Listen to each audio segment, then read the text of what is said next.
નમસ્કાર મિત્રો, આજે આપણે વાત કરવા જઈ રહ્યા છીએ ગીર સોમનાથ જિલ્લાના મીઠાપુરથી ભાલકા મંદિર જતા રસ્તાની.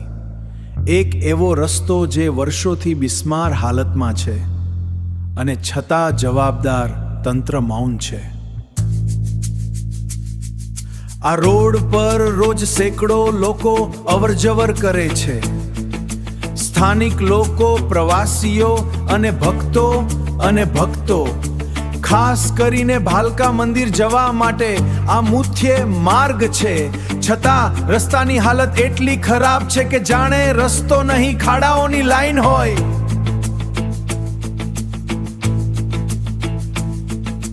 વરસાદ પડે તો સ્થિતિ વધુ ખરાબ બની જાય છે. પાણી પડે તો સ્થિતિ વધુ ખરાબ બની જાય છે. ખાડા દેખાતા નથી અને અકસ્માતનો ખતરો વધે છે. ઘણા લોકો અહીં ઈજા પણ ભોગવી ચૂક્યા છે. સ્થાનિક લોકો કહે છે કે આ સમસ્યા નવી નથી, વર્ષોથી ચાલતી આવી રહી છે. અનેક વખત રજૂઆતો થઈ, અરજી કરવામાં આવી, પરંતુ કામ ક્યાંય દેખાતું નથી. શાળા જતા બાળકો હોય કે હોસ્પિટલ જતા દર્દીઓ, દરેકને મુશ્કેલીનો સામનો કરવો પડે છે. શું આ વિકાસ છે?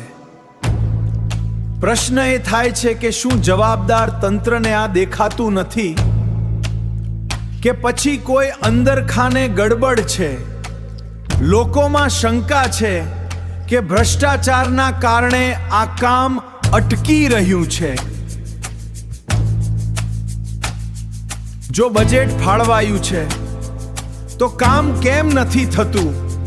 અને જો નથી થયું તો જવાબદારી કોણ લેવાનું?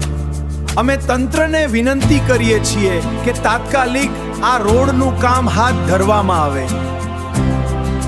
આ માત્ર રોડ નથી, લોકોની રોજિંદગી સાથે જોડાયેલ પ્રશ્ન છે.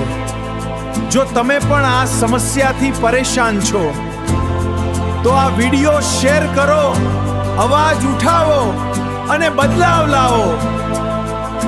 ધન્યવાદ.